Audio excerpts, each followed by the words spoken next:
Welcome to the Bladtcast. Very excited to have the opportunity to speak with Paul Brannigan, who has a great new book out called Unchained, the Eddie Van Halen Story. Paul, thank you so much for taking time to talk to me today. Thank you for making the time for me, Christian. I appreciate it.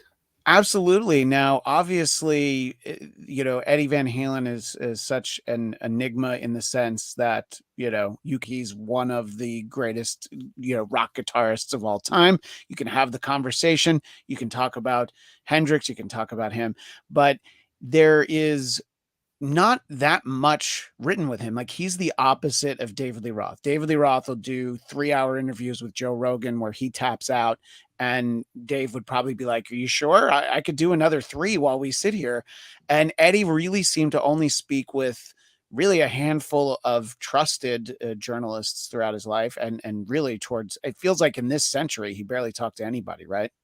Yeah, that's definitely true. I mean, there was a handful of sort of guitar magazine journalists that he really trusted. A guy called Stephen Rosen, who's actually got his own book, Tone Chaser, coming out in a couple of months, and I've read it. It's an excellent read, really excellent read. And there was another guy called Jace Albrecht, who he did his very first interview with. And there's obviously guys from Guitar World and Guitar Player that he's spoken to too. But essentially, Eddie let his guitar do the talking. And if you're in a band with David Lee Roth, a man who could represent planet Earth when it comes to, verbals, of course you're going to step back and let him do the thing. And I think Eddie was content with that. It sort of allowed him to step back a little from the spotlight. He was always quite a shy and humble guy. And I say, if you've got the biggest mouth in the universe at the front of your band, let him go. Wind him up and let him go.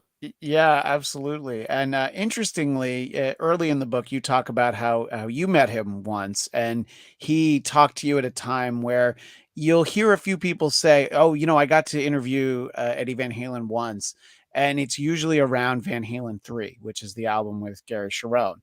And talk a little bit about, obviously, I'm sure you'd had plenty of opportunities to write about the band and were well versed in it, but actually sitting with Eddie at that point, I think it was 1998, I think it says in the book. That's right. Yeah. I mean, Van Halen didn't do an awful lot to sort of court the European press. Sure. Obviously, they were, extremely busy and extremely popular in North America. So, after they toured the first album and a little bit on the second album, they weren't exactly falling over themselves to, sort of entertain England and Germany and Scandinavia and whatever. And so there wasn't an awful lot of interviews done in the UK press sort of after maybe 1983. Yeah. But obviously when they're relaunching the band for a third time, they were sort of aware that, a little more work was going to have to be put into this. I think there's a famous F. Scott Fitzgerald saying there's no second lives or no second acts in American lives. And Van Halen proved there very much was. But pushing it for a third act was always going to be a bit of a challenge. And, following two sort of iconic frontmen was always going to be a challenge. So, yeah, there was a bit more of a charm offensive went out on Van Halen 3. Unfortunately, I mean, the one thing at the time, Eddie was super proud of that record because it was the first record that he had written sober. And it meant an awful lot to him. But unfortunately, the critical groundswell opinion on that record wasn't as positive as he might have liked. And the magazine that I was writing for at the time, magazine called Kerrang, it had already sort of ran a review of that album and given it 1 out of 5. And the reviewer, who was a friend of mine, and a big Van Halen fan, I should say, not like a hater, the sort of standout line from that review was, the fundamental problem with Van Halen 3 is the songs. They're shit. And that, as a sort of a blunt statement, it doesn't get much more savage than that. Obviously, I bit my tongue on that when sitting in Eddie's house. That reminds me of a solo album that Dave did. It is literally my favorite review ever. I don't know who wrote it, but Dave had an album called A Little Ain't Enough. And I swear to you, I don't, it was so long ago. It was only print magazine, so I don't know where I read it. I don't have it. But it said, David Lee Roth, A Little Ain't Enough. Yes, it is. That was the review. Excellent. Yeah, you're not going to get paid much if you're getting paid by the word on that, but no. It'll last in people's memories all these years later. Sorry, go ahead. So I know I was going to say, that was a little awkward, but I did tell Eddie that the magazine hadn't given it a great review. Obviously trying to be as diplomatic as possible while sitting in the guy's house. And, he sort of understood that. He said, look, it's a deep album. I understand not everybody's going to get it. For me, it means a lot. And, I think it really hurt him, the reception greeted that album. A lot of Van Halen fans, they pretty much blanked that album from their minds. It's like it never happened. I think that sort of hurt him. I think that stung, as we talked about, the guy was humble and the guy was shy.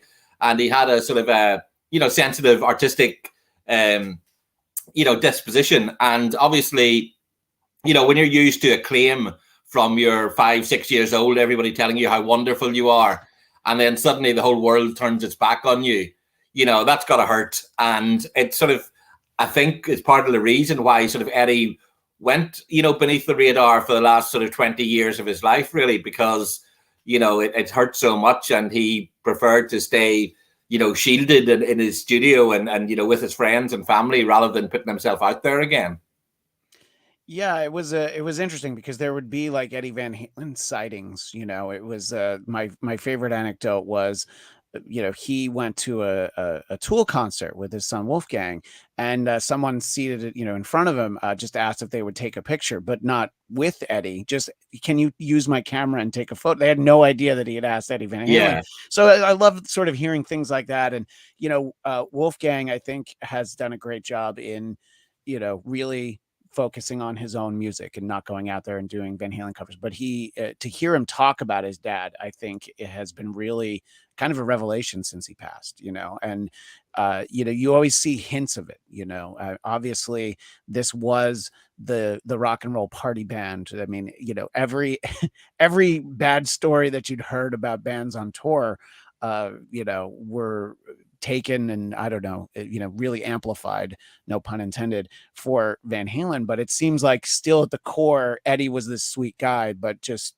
so many different times in his life, the chemicals that he was ingesting really threw him off balance, Yeah, I mean, sort of famously, Eddie's father, Jan, who was a musician himself, gave Eddie his first sort of shot of vodka when he was sort of 8 to 9 years old, and when he was backing him up in a sort of Oompa band, in California, sort of one of the sort of pickup gigs they used to play in order to sort of survive in their early years as immigrants in California.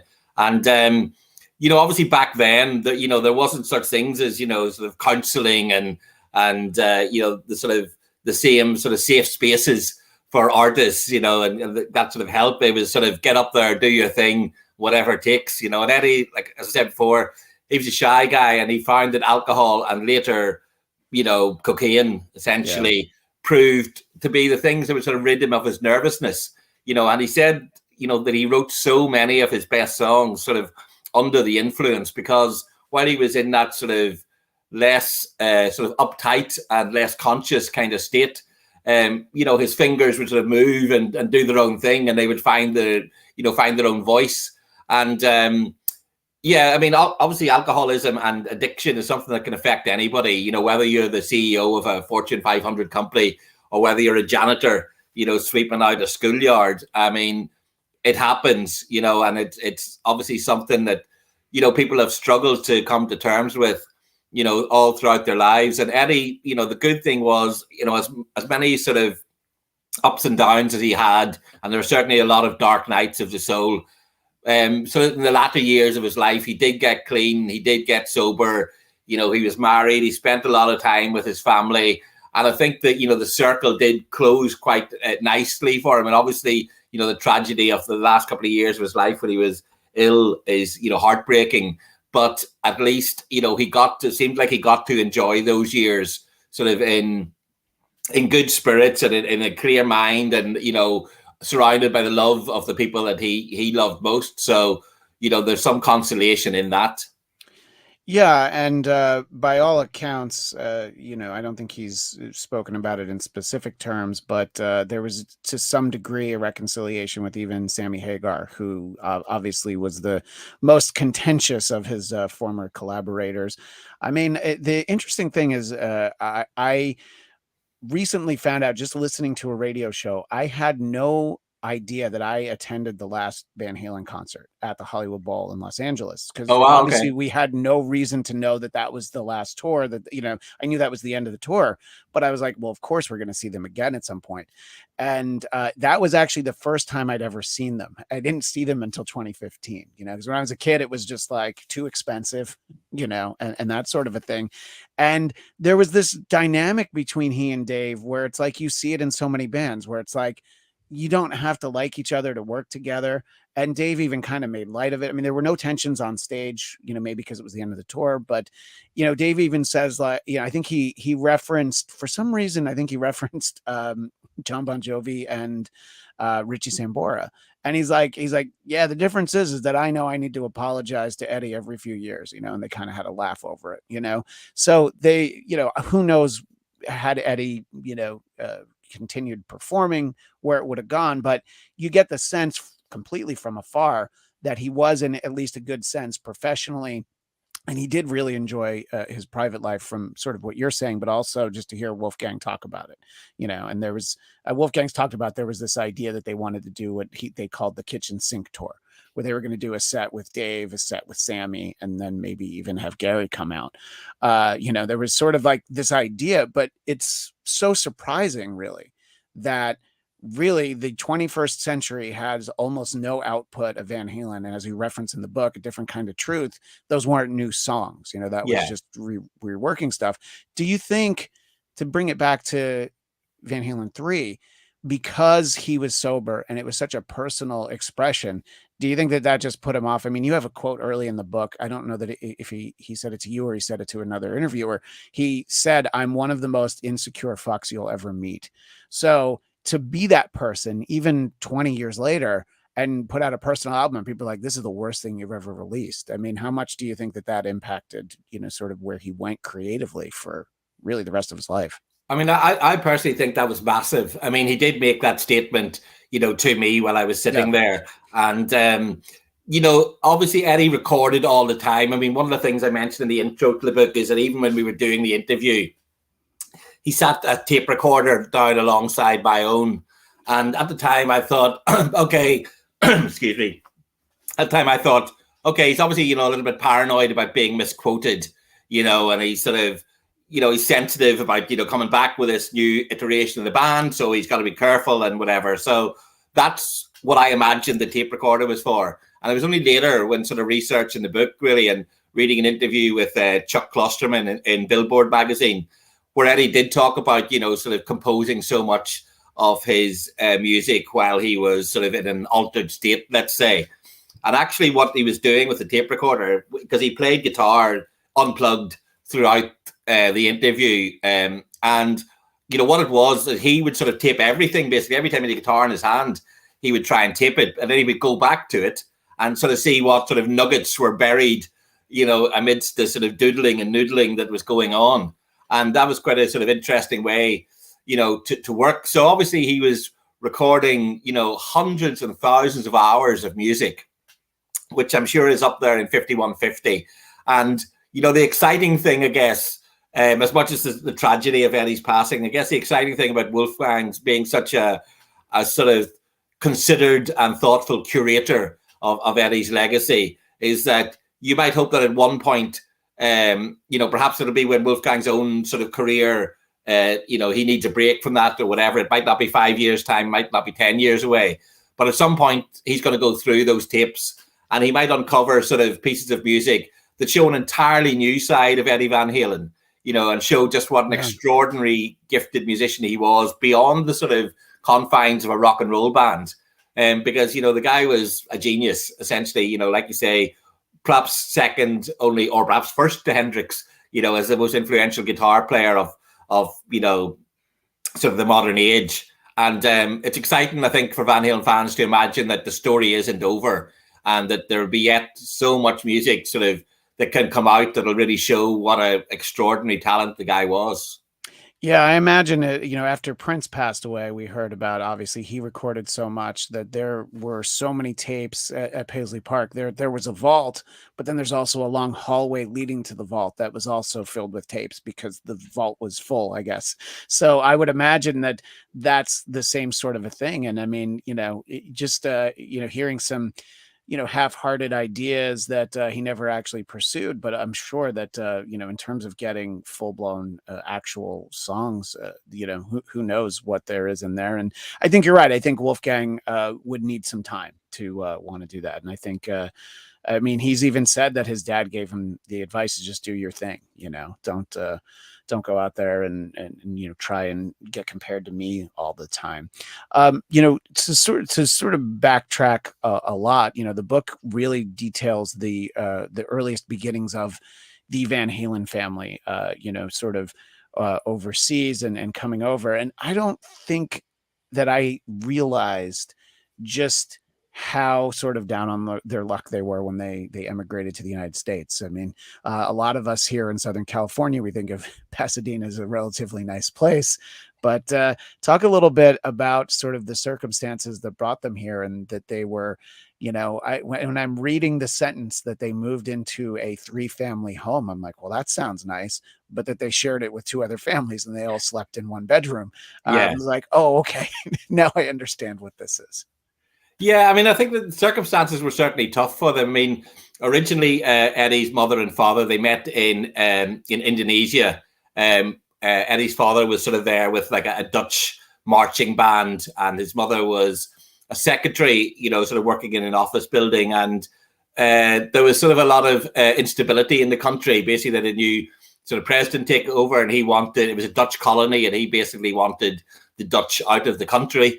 So that caused the couple to, head back to Holland, Jan's sort of country of birth, while Eddie's mother was pregnant with Alex. And then when they got back to Holland, they discovered that it wasn't exactly the sort of welcoming homeland that they had imagined, because Eddie's mother was a woman of color, and she wasn't able to get sort of an equivalent kind of status job that she held down in Indonesia. So she had to take on the cleaning jobs and, a lot of sort of 2 or 3 different jobs, night shifts, in order to sort of keep afloat, really. And obviously Eddie's father, like I say, he was a musician, very much a man who enjoyed the good life. Not the good life, but he enjoyed the party lifestyle, let's say. The apple didn't fall far from the tree when it came to the Van Halen family. And, in their sort of earliest days, when the 2 children were small, Eddie and Alex, their mother would sort of pack them off with their father sort of to his gigs, thinking like, oh, well, if I send the kids with him, at least he's going to be back at a reasonable hour. And at least he's going to sort of moderate his behavior. And he's not going to be drinking with his Yahoo friends.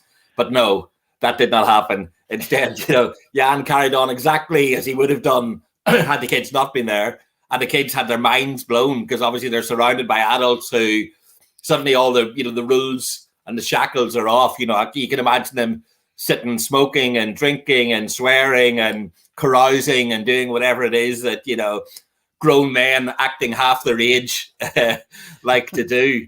And so, Eddie and Alex were sort of schooled in that sort of lifestyle, even before they came to America.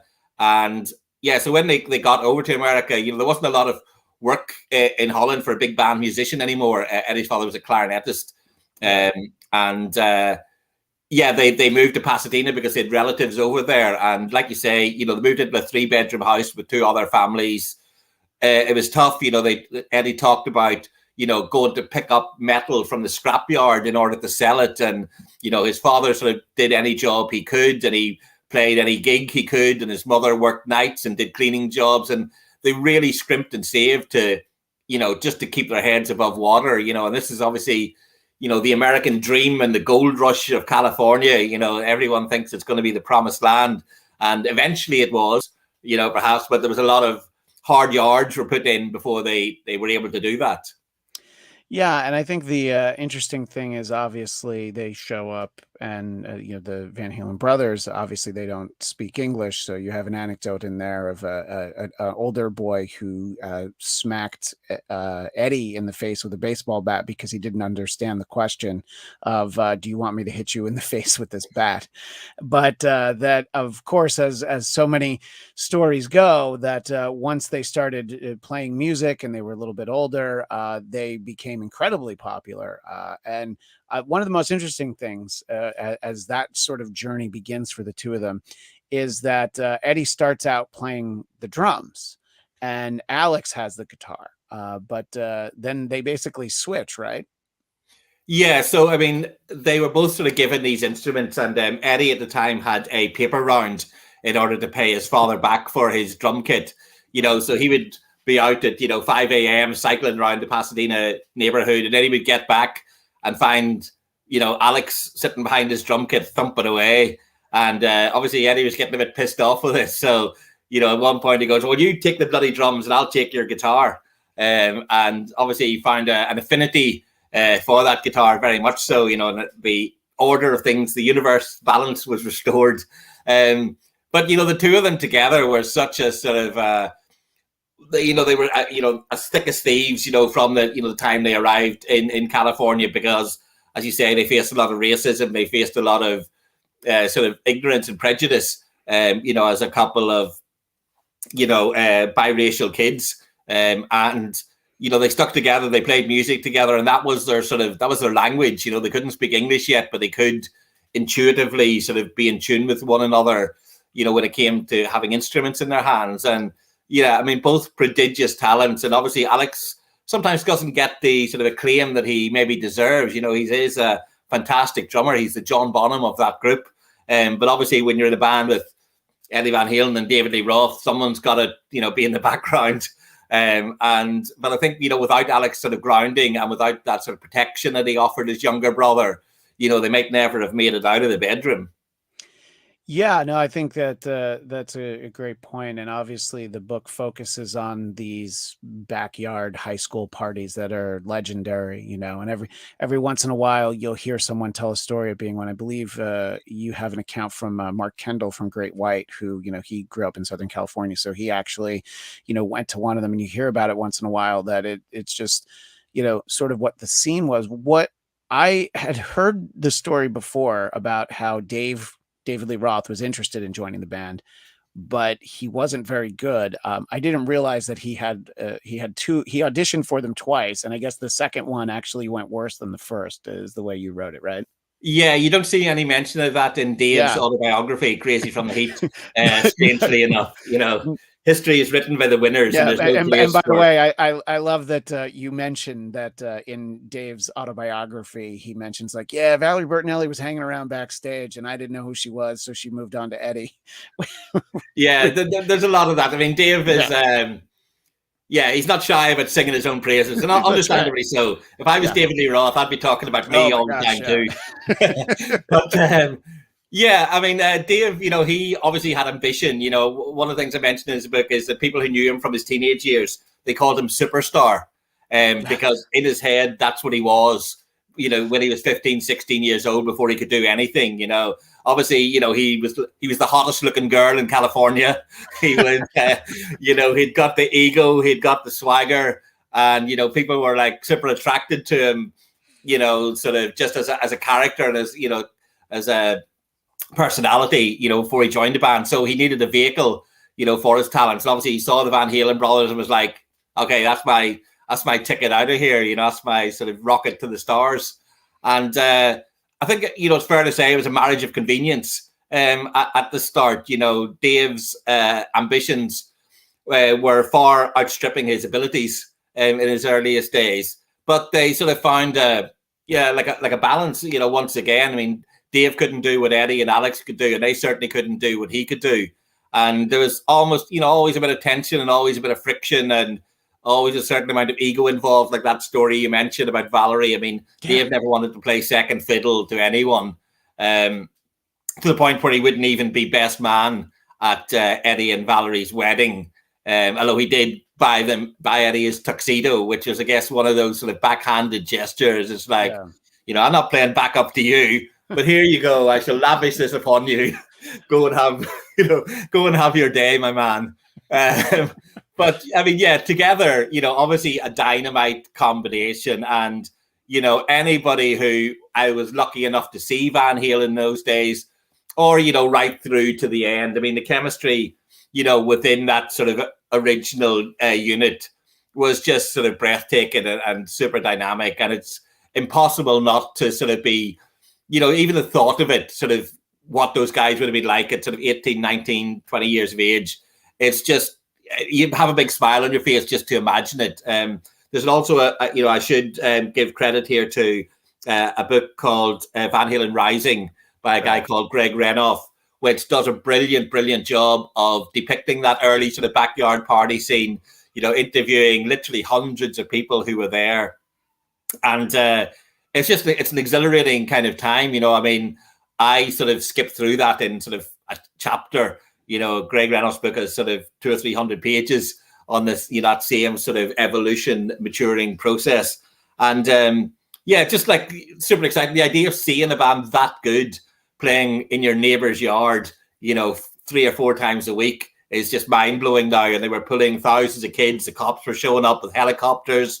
What a brilliant sort of visual. I mean, obviously the people, there's been a Motley Crue movie and there's been different movies. I mean, to me, the Van Halen story is crying out for a biopic treatment, because you can just imagine that sort of opening scene with helicopters hovering and, teenage girls in their denim shorts fleeing the scene and the guys scrambling around to pick up the joints that have been spilled onto the floor. I mean, it's wonderfully visual and, what a soundtrack as well. So, it's funny because I actually thought exactly that. I thought about how we got that Motley Crue, the Dirt movie, and I'm reading this and I'm like, yeah, this really needs to be a movie, especially the extent of, these are basically parents go out of town, kids throw a party, they have, I guess, pocket change to hire a band.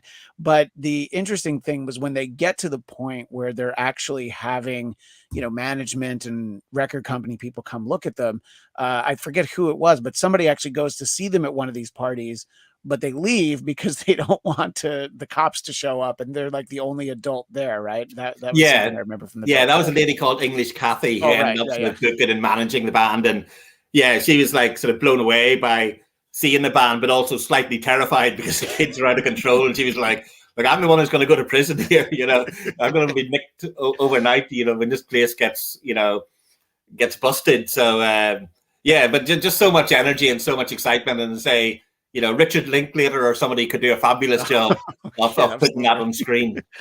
And I had heard before that, you referenced it as a marriage of convenience, that it really came down to the fact that, David Lee Roth had a bit of a wealthier upbringing. So he had a PA.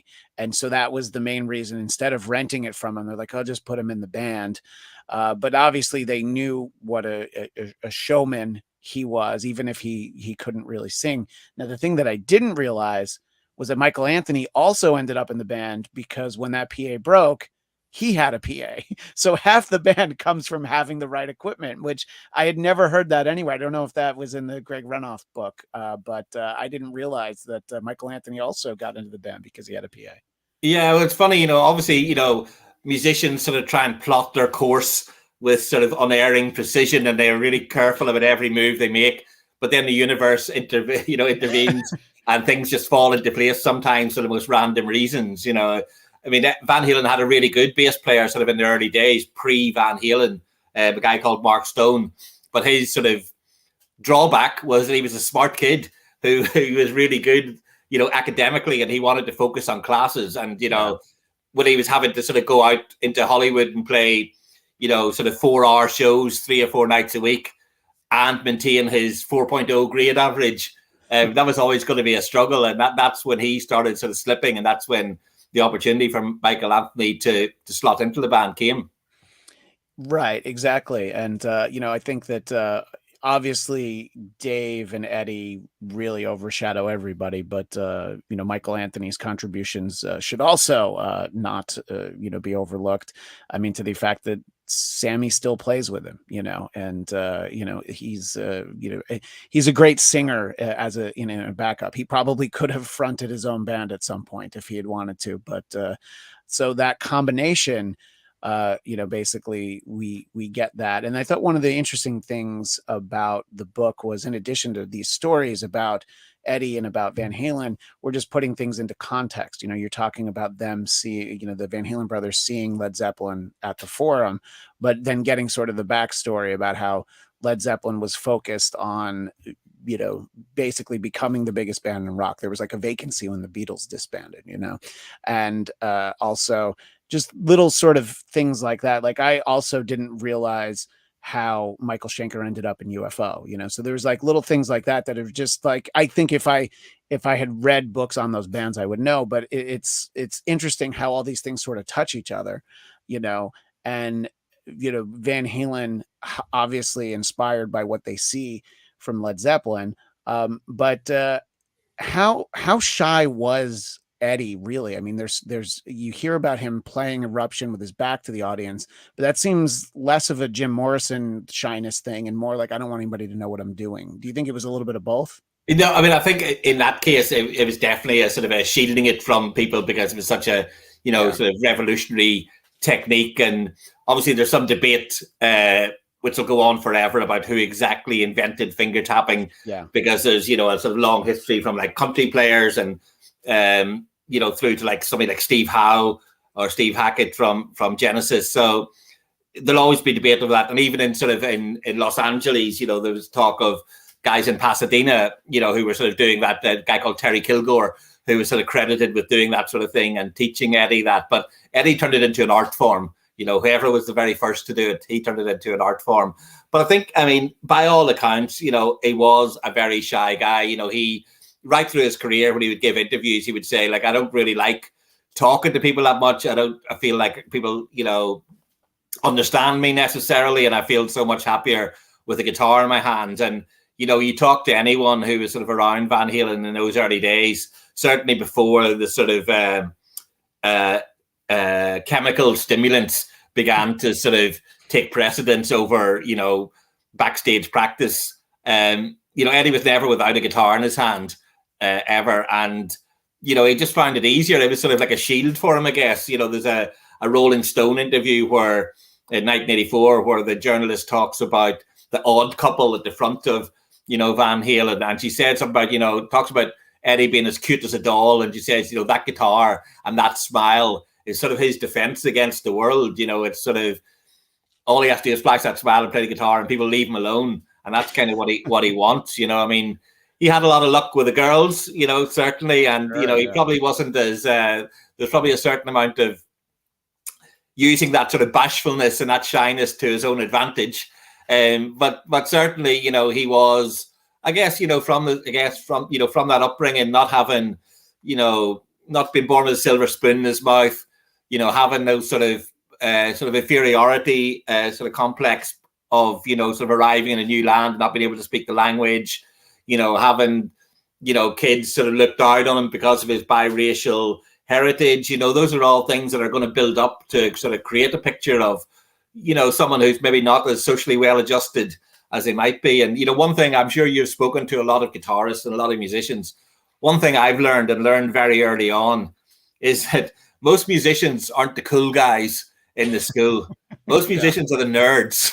They were the ones in their bedrooms and in their garages practicing to be that good. And later they got cocky, and then later they get carried away because, suddenly they've got female attention and suddenly, they're the most popular guy in the room. But for the longest time, those guys were hermits and those guys were nerds. And that's why, I could sort of relate to those people when I went to interview them. When I went to interview, Marilyn Manson or Jonathan Davis from Korn or James Hetfield or, all these sort of the biggest rock stars you can think of.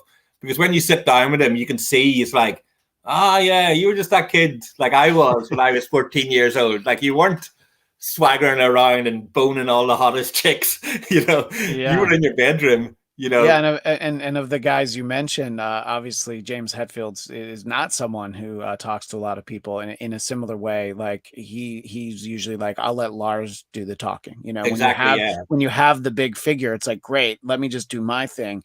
And you know, in the book, you sort of you reference kind of in the early part how Alex would go out and party all night and Eddie would just be at home. Not that, you know, obviously not that he didn't do anything, but it seemed like most nights Eddie was, you know, Alex would go out, Eddie was playing his guitar. Alex came back at like what, 2, 3 in the morning, and Eddie was still playing the guitar, you know? So obviously, you know, they talk about what is it, the 10,000 hours you put in, but if you can put that in while you're a teenager, you know, I think that's when you know, end up having a singular talent like Eddie Van Halen did, you know. And Yeah, I mean, there's a quote from Eddie, not a quote that he said to me, but a famous quote that he said, and excuse the profanity here, but it's a quote where he said, you know, like, I stayed with that guitar, you know, that guitar is never going to fuck me in the ass, yeah, you know, and he meant like, it's never going to break my heart, you know, in a way yeah. that a girl could, or it's never going to, you know, dick me over like a friend you thought was, you know, it's like, it's loyal, it's a piece of wood, it's, you know, you be nice to it, it'll be nice to you.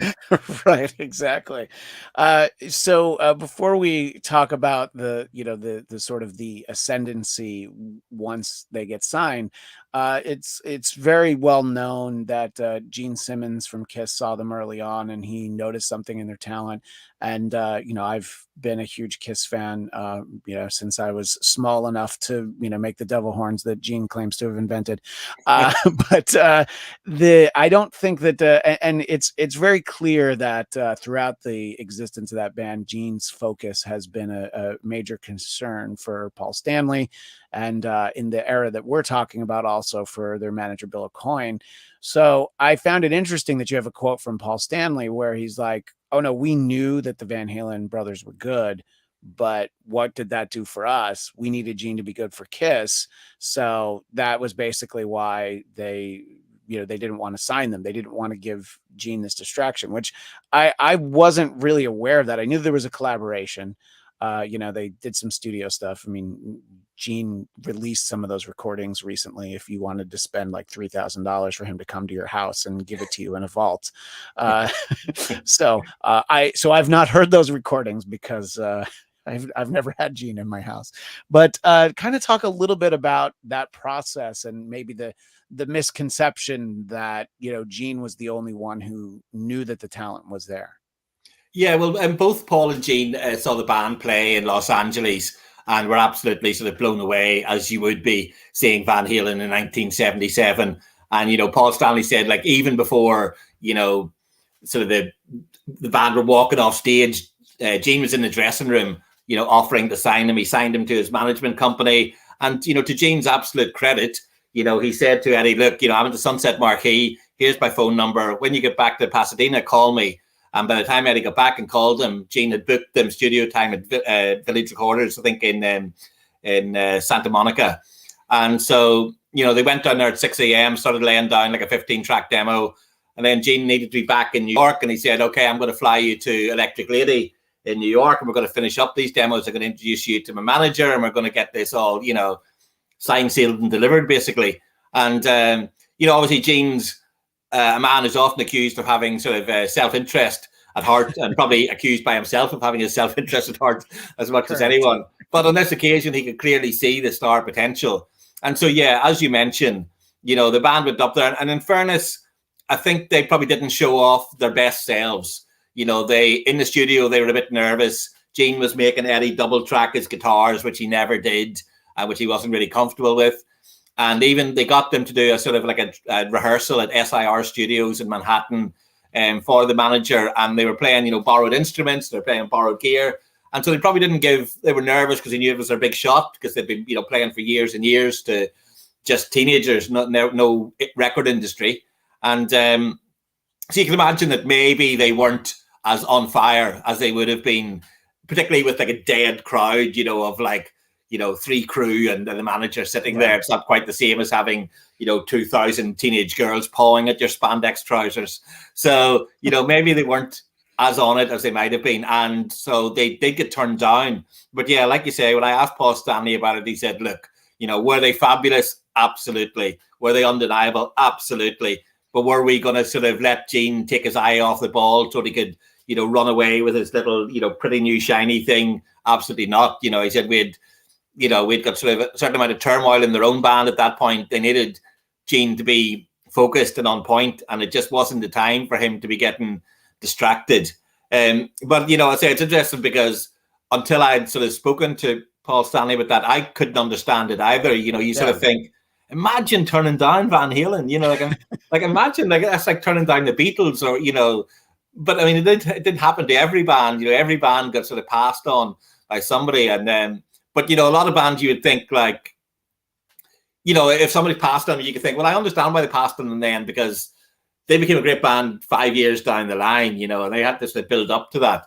But Van Halen seemed like, out of the, they were ready to go. Certainly because they had done all those years and years in the background. So by 1977, like they were a professional working unit, capable of going toe to toe with any band in the world, as they would prove when they went out with Black Sabbath. So, it seemed unfathomable that, you could sit in front of Van Halen in 1977 and go, not seeing it, But now it makes sense because if you go, okay, yeah. And I guess, times were changing then, I guess you mentioned the context, rock wasn't in a great place in 1977. Nobody was sort of betting their house on another superstar rock band coming through. So you can imagine that maybe, for Kiss, it was like a note of caution. It's like, what? There's not going to be room for everyone here. Disco's coming through, new wave's coming through. Maybe we'll, batten down the hatches and make sure that these four faces are the ones that people are going to remember in 1978. Never mind these kids. Right. Yeah, exactly. And, I think that from that sort of that story about Gene and Paul going to see, it's interesting how left behind in that evening is George Lynch, who they see play for his band, who of course is, a great guitarist in his own right, but you have the misfortune for being on a bill with Eddie Van Halen. So, so it's like, it took a little bit longer for George. So obviously the stars sort of start to align, and actual management becomes interested in them. And it's funny that obviously there's so much to the story. I've been talking to you for 40 minutes and we're just now getting to Van Halen finally being signed. But this talk about sort of the right people actually willing to, take a chance on them, really. I mean, I know that sort of a similar era, Randy Rhoads and Quiet Riot came up sort of in Southern California at the same time. And they also had trouble getting a record contract, to the extent that, they would get their fans to go stand outside of record companies and protest. So I think that how much of that was the fact that this is the era that we're talking about, 1977, 1978. Is it just like, yeah, this is a talented band, but do people even want a new rock band? I mean, was it that, or just people were they underwhelmed by Dave? What was it that kind of took so long for them to actually get proper representation? I mean, I think it was, the idea that sort of rock was a bit over, really, at this point, sort of Zeppelin had played their last shows in America, Kiss were doing I Were Made for Loving You. Oh, yeah. You've got sort of Journey and Foreigner out there sort of doing a different thing. Alice Cooper's in a Asylum, Aerosmith are off the rails, Yeah, I mean, they were fractured at that point too. I mean, Joe and Brad were both about to leave Aerosmith. Yeah. Sure. Yeah. And, Sabbath are on their sort of on their knees, on their last legs. Yeah. So you could imagine, everyone's getting excited about punk rock. Everyone's getting excited about new wave. Disco is blowing up all over the place. You can imagine that record executives, people like to sort of look to the next big thing, and they're not looking to Grand Funk Railroad anymore, and they're suddenly it's like, you know what, this is the future. And you can imagine that, there was some talk about this band, but essentially they were a band playing wet t-shirt contests and playing, so playing a lot of covers. And so the fact that they were drawing like 3,000 teenagers to, gigs in the Pasadena Civic Center, that's sort of not Sunset Strip, and the record industry is famously lazy, I would say. I live in London, and there was always complaints that, the A&R men couldn't be bothered, stepping outside Camden or stepping outside central London. And I think in Los Angeles at the time, it was probably the same thing. You've got sort of 4 or 5 really hot clubs. Like, why do you need to go down to Pasadena and see a bunch of, farmers kicking it up? Right, exactly. I mean, even now in 2022, the idea of like, yeah, you can just go into Hollywood and see live music, in like a square mile. You could go to like 10 venues. Why would I drive 10 miles or 1 hour? Yeah, exactly. And so eventually the Vice people did get to see them. They got a good manager. Then Ted Templeman saw them, and then Mo Austin saw them, and these were like elite power players, in the sort of US record business. And once they had thrown their weight behind them, the band were sort of on a good thing, and they obviously committed a lot of money to them. They kept them out on the road for 2 years, but ultimately none of that would have happened if they hadn't thrown up one of the best debut albums in the history of rock and roll. Yeah, and I think it's. I think you had said it's Ted Templeman, right? That actually, the rest of the band wasn't around, and he worked really hard to coax the best possible performance out of Dave for the actual recording, right? Yeah, I mean, Ted Templeman, I don't know whether people know, but he had previously worked with Sammy Hagar in Montrose. Right. And that record, another fantastic record, which just didn't catch fire, just didn't do the business. And I think that kind of stung Ted Templeman. He had success with a lot of different projects, Doobie Brothers, for one thing. But I think that was sort of like a little bit of an irritation to him that he hadn't managed to get this great hard rock band off the ground. And certainly, Templeman has admitted himself in the biography that he wrote with Greg Renoff. He sort of said there were moments where he thought, let's get Sammy Hagar in. Let's get a proper, vocalist in here. Yeah. But I think he was impressed that Dave wasn't just this sort of pretty boy, rich kid, who was expecting the world to fall at his feet. He didn't have that sense of entitlement, or he did have it, but he was also prepared to put the work in. So he was also going for vocal lessons. And I think, the more time Ted spent with him, he could see the sort of genius that Dave had. He might not have been Robert Plant, or he might not have been Paul Rodgers when it came to sort of vocal ability, but he had charm, and he had this sort of this slickness and this appeal, and this obviously sort of brilliant comedy sort of touch. And I think the more time Ted spent with me, he was like, no, this could work. This is different. Plus he knew, the guy's got to charm, girls out of the trees, kind of thing. So, if we can get this guy halfway polished up and get him on the road, then those trousers and that chest and those dazzling teeth are going to do the rest. Yeah, and I think it's I think Dave says it himself, but I think there's a quote from him in the book about sort of influences, including somebody like P.T. Barnum, and Dave is very much selling the fact that he's a rock star in it, obviously the antics and the performance. I mean, I saw Dave I saw him in early 2020, literally like a week before the pandemic started closing everything down. He opened for Kiss at Staples Center, and this is very late era Dave, but it's like he's always entertaining. And you listen to him tell stories. It's almost like, yeah, you could cut half the set list if Dave wants to tell sort of his rambling stories. Yeah. And that's the thing that people have to remember. People talk about his voice now. It's like, but his voice has kind of always been what it is. I mean, I saw him on a solo tour in like 92, and he was good, but I mean, he was never really a singer, Yeah. And it's just the presence of seeing him. And I think that that's probably how they're able to weather, some of that criticism, but then also the nights. There are a couple in the book where Dave is just out of his mind on various substances and not knowing the words.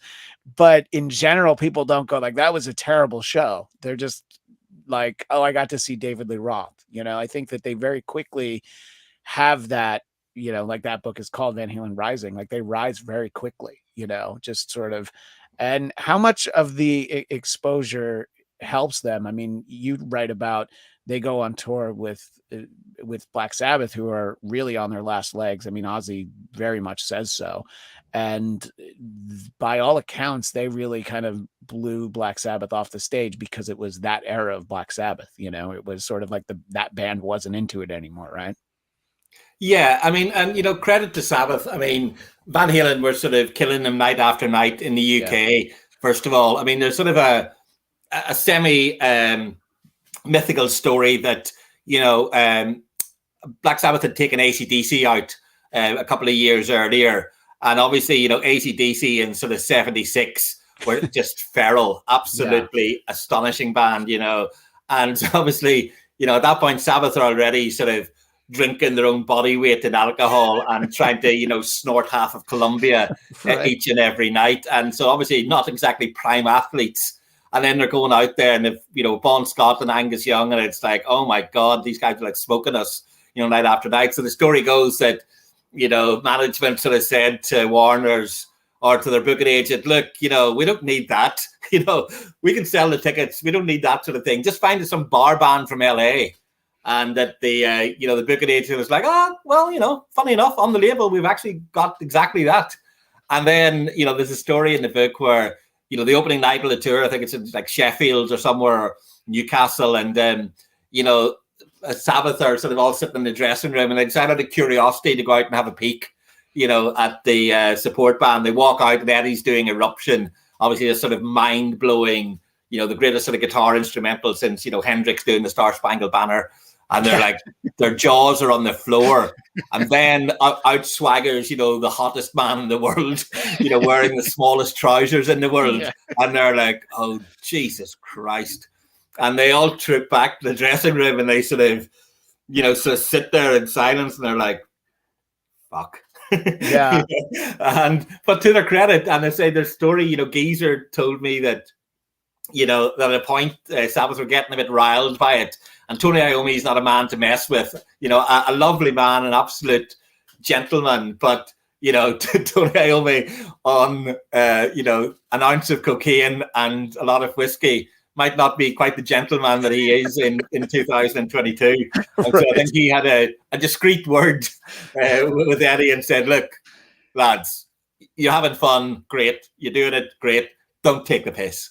You know, not here, not in our yard, you know. I mean, him and Eddie get on fabulously well. They bonded over, obviously, music, and they bonded over pharmaceuticals. And and when it came to, you know, when it came to the American tour, it would have been very easy for Sabbath to go, are you joking? There's no way we're bringing these out again. But instead, they took them along for the ride. And, you know, I mentioned in the book, I said they might as well have brought, you know, a sort of one of those sort of crime scene chalk artists to sort of draw around the bodies of Sabbath each night, because, I mean, they were literally being murdered on that stage each and every night. And, you know, Ozzy sort of said, look, you know, when that happens to you, they go two ways. You either stand up and fight, or you just, you know, shrink into yourself. He said, we were just tired. You know, I'd had enough of this shit. I just wanted out, you know. And he said, like, absolutely, go and do your thing, you know, like, enjoy. And he said that, you know, Geezer said to the guy from Warner's one night, look, you're only here because, you know, you want Van Halen sort of to ride off the back of us, don't you? And they were like, yeah, you know, you guys are yesterday's news and this is the future. And, you know, sometimes it's hard to hear that, but you got to suck it up because you know it's true. Yeah. Well, I'm glad you mentioned that, because one of the things I put in my notes when I was reading it was that you said that someone should have drawn the chalk outline around Black Sabbath because they were getting murdered. And, you know, I think that was just Van Halen being as good as they were. I thought there was an interesting story about an opportunity they got to open for UFO where they were really, you know, they were really put through the ringer a little bit. So they were determined to blow them off the stage. So just, you know, sort of having that fire lit under them. In that instance, like, I can only imagine, like, you know, not that UFO isn't a great band, but just the idea of like, oh wait, these guys were determined to take us down and now we have to follow them, you know. And, you know, just reading about all of that stuff, you know, just this idea of having them open up. And it's, you know, something that I've read about, you know, bands very quickly realized they didn't want Kiss opening up for them, you know, because it's just like, wait, what do I have to follow, you know? Yeah. And the one, and you know, obviously, we'll wind down in a couple minutes, but there's so much in this book. And when the book, obviously, we're talking about Unchained, the Eddie Van Halen story by our guest Paul Brannigan. The sort of the mythology around Van Halen, more it's like mysticism. This idea that they wouldn't let photographers like take pictures of them in a lot of instances. You know, it's sort of like, you know, what you quote a photographer who's like, well, I'm here taking photos of all the bands. It's like, you might be taking photos of the other bands, but you're not taking a picture of Van Halen. Get the fuck off the stage. Yeah. And I think that, you know, sort of keeping that keeping people separated from it. I mean, that's clearly, a great management tactic. It seems so unheard of in this day and age where, what most musicians, you probably would know what they had for breakfast this morning. Yeah. I mean, yeah, even from the very start, I mean, that was Niels Lavasser, that particular photographer, but even I quote a photographer called Ross Halfin, Yeah. who, when they played in England with Black Sabbath, the support band, nobody knows who they are. And management or, the press girls like, yeah, you need to get approved to shoot the photos. And all the photographers are like, get the hell, like, we're just not going to bother. We'll go and sit and watch the band instead. Like, we don't care. You don't want publicity for your artist, like, no skin off our noses. And, later they said, like, but actually that was quite cool because you sort of saw them and you were like, these are good. And then you realize there is this sort of like mistake and there's something, they're holding themselves above the average.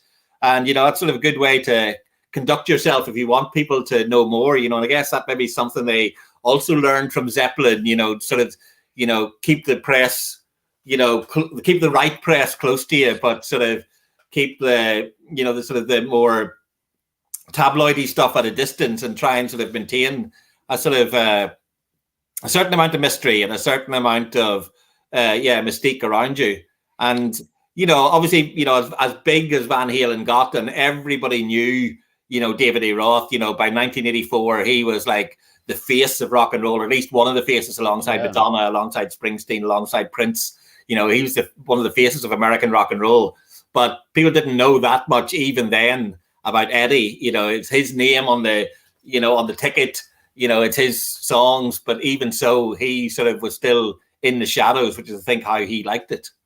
Right, exactly. In the live chat, our friend Dominicus Saxon said never knew much about Eddie, so these stories are blowing my mind. I had heard a fair amount of stories about Eddie, but there was so much in this book that I didn't know.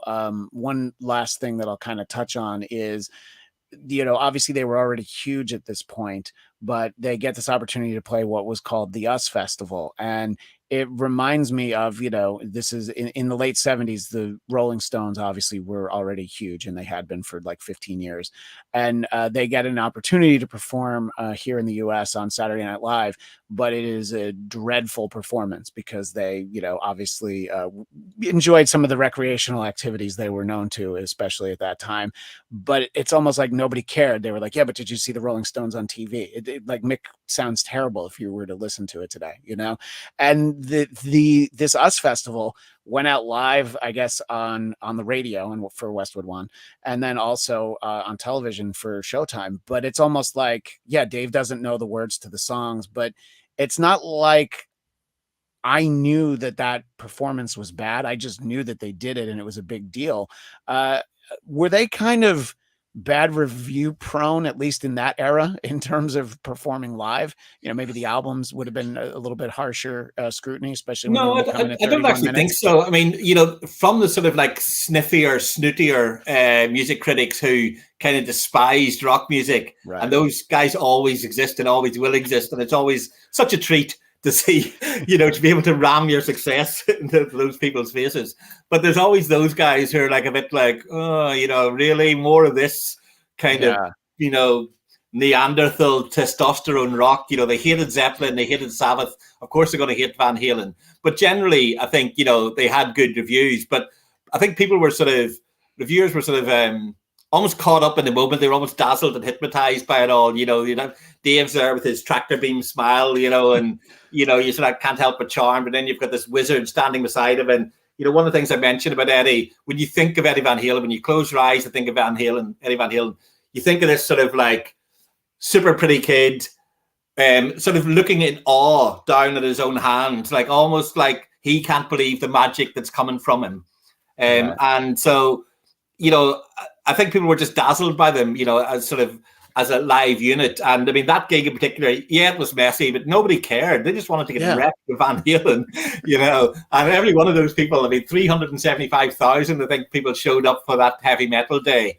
And it was a day that sort of heavy metal moved into the ascendancy, all the talk of new wave or whatever. It's like, this is what, America is going to be listening to for the next 5-6 years. And yeah, so like people didn't care. They just wanted to get as messed up as David Lee Roth was, and be able to tell their buddies about it. And there's a brilliant story from that day where the sheriff of the San Bernardino sort of county sort of said, there's certain people I never want to see back in this county, 4 of them being Van Halen. I mean, you can't sort of invent that kind of press. Like, if you're going to be the bad boys of rock and roll, it's like, fantastic, thank you, job done. That'll see us out for the next 10 years of our lives. Yeah, and I love the footnote that Steve Wozniak, who organized it, lost possibly as much as $15 million, but he got a picture with Valerie Bertinelli, so to him it was all worth it. Exactly, it's the small victories. If 15 million's pocket change to you, then whatever. Yeah, Paul, it's been delightful to get the chance to chat with you, but I really enjoyed the book. I mean, we didn't even get close to the breakup or any of that, but obviously it's all in there. I'll ask sort of one final thing, sort of outside of the book. I've always looked at, people refer to Van Halen and Van Hagar because they are very different bands. I happen to personally feel that the Sammy Hagar band is it is just a very different band. But I mean, obviously they have huge success with it, and it's undeniable what a great singer Sammy was. But obviously you have this mentality. I mean, I saw something on Twitter yesterday. Somebody posted a picture of the original line of Van Halen, and it's like, it's Van Halen with David Lee Roth or fuck off. That's literally what it said. And, they had thousands of likes. And I'm like, yeah, but I mean, those are some really good songs. And it was really cool to watch Eddie play the guitar with a drill on Pound Cake. I don't care what anybody says. So what do you think it is about the idea that as good of a singer Sammy was, some people are just like, yeah, that's not Van Halen. Yeah, well, there's something to be said about the originals, yeah. I think, with any band. And there's a lot to overcome if you've sort of become national treasures with one lineup of a band. It's really, really hard to sort of overcome that and supersede that. And, the facts are that the Van Hagar band did supersede in terms of commercial terms. They had 4 number 1 albums. They were doing, record sales that the original band sort of never managed to touch. But it was a different band. It was almost like 2 different bands. They were musicians. They were sophisticated songwriters. They weren't these sort of snotty, feral little kids anymore. And, for me, that sort of transition between the 2 bands came right at the time that Appetite for Destruction came out. Yeah. That Rain and Blood came out. That Master of Puppets came out. And, I was 16 in 1986. And did I want to hear Jerry Bruckheimer, Top Gun score soundtrack from Van Halen? No. I wanted to hear, the sort of the rude and the dirty and the, sort of winking David Lee Roth Van Halen. And, immediately by saying you prefer one lineup, I'm sort of cutting off half my potential audience now. I realize that. But, most people have, they go for one or the other. And, for me, it will always be the DLR lineup. But maximum respect of everything they achieved with Sammy. And, full credit to Gary Cherone as well. It may not have been the greatest album in the Van Halen catalog, but he did not disgrace himself. He's a good singer. He stood up there. He took it on the chin. He sang those songs by 2 of the most iconic rock singers, in sort of rock and roll history. And he pulled it off. And, the guy got a bad rep and sort of didn't deserve it, really. So it would have been nice to see that kitchen sink tour to see if they would have brought Gary back on, because I think a lot of people at that point might have realized that they were a bit harsh on that record and a bit harsh on him in particular. But yeah, to be following up, the Mona Lisa doesn't need a mustache drawn on it. If you've got the masterpiece, people are happy with that. I'm visualizing that right now. Yeah, you're right. Unless it's one of those twisty handlebar Salvador Dali mustaches. But the idea that Gary Cherone had any role in the direction of what Van Halen was, he was just a guy who got a great gig. He's a phenomenal singer. Extreme have put out a number of great records. I understand they have another one that's in the works. And I think that you're right. I think time might be kind of there. I'm surprised at how many people you know, the Motley Crue record that came out with John Corabi singing, all of a sudden it's like now people are discovering it, and it doesn't have that connotation of, you know, oh, you replaced Vince to do this. Yeah. And, you know, we talked about Kiss earlier, their concept record, Music from the Elder. There's like a 500-page book on it. You know what I mean? It's like time, I guess, heals all wounds, physical and emotional, and also musical, you know? So it would be interesting to see what people would think of Van Halen 3 now. But anyway, Paul, it was so great to chat about all this, and just really diving in and thinking that I knew a lot about the subject. I realized that there's so many little nooks and crannies because they really didn't talk that much. You know, I mean, Dave has a lot of things that Dave says a lot, and you kind of get to know the drill. He's like Paul. I mean, he's like Gene Simmons in that way. You know, you can sort of, I've actually played this game with friends in radio where like you'll pause a Gene Simmons interview and see if you can guess what he says next. And usually you're pretty close, you know? So yeah. Dave's crazy enough that you might not, but so really getting to, you know, sort of celebrate Eddie. And I thought that it's great since the Grammy Awards decided they needed like 15 seconds to honor Eddie Van Halen after he passed. I'm glad that your book has come out now. Paul, where do you have all the usual social medias and websites and things if people want to keep in touch with you? Or you just put out the book? I don't have any of those. Good for you. I've got a hard time sort of liking my friends on social media, and I I would hate myself on social media. So I'm doing the world a favor by staying off there. But yeah, I mean, you know, the book's out there. You know, people can track me down. I write stuff for like Classic Rock and Metal Hammer and Kerrang and places like that. You know, I'm not impossible to track down. If you want to find me, don't come find me. But but yeah, it's fine. And also, actually, just before I sign off, I mean, this is an unusual thing to do while promoting a book. But I want to give a shout out to Stephen Rosen, and you should get him on the show when his Tone Chaser book comes out, because this is the guy who Van Halen Eddie trusted more than anybody. You know, he's his best journalist friend. You know, I've read the book. I read it just last week. I actually wrote a little blurb for the back of it because he was getting it printed last week. And so, you know, it's not the usual promotional sell to talk up somebody else's book, but that's a guy who was closer to Eddie Van Halen than I obviously ever was or ever would be. And so, you know, if you thought that, you know, if you like my book and you want to go even deeper yet, check out the Greg Renoff book, check out the Stephen Rosen book when it comes out, because, you know, to me, this is all part of the picture. You know, it's not about me and, you know, how many of my copies my book sells. I'm interested in people sort of knowing the history of rock and roll and knowing the stories and getting the full picture. Right. No, absolutely. I think I think that definitely sounds interesting. And yeah, the Greg Renoff book is great. Obviously, we spent about an hour talking about yours, but you know, you can get all these books, and you know, the way that you get these books digitally now, you don't even have to worry about finding space on your bookshelf for 5 of them, you know? So, well, Paul, it was great chatting with you. Thanks so much. And hopefully we have an occasion to talk again. Is there anything in the works that you can share now, or you're just sort of...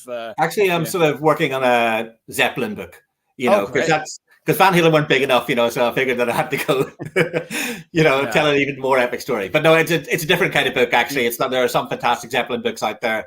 This is kind of a little bit more lighthearted and a little bit more sort of, it's like a sideways look at Zeppelin. So it's not like 1,000-word sort of heavyweight brick, you know, It's going to be something that's a bit more sort of user-friendly and fun.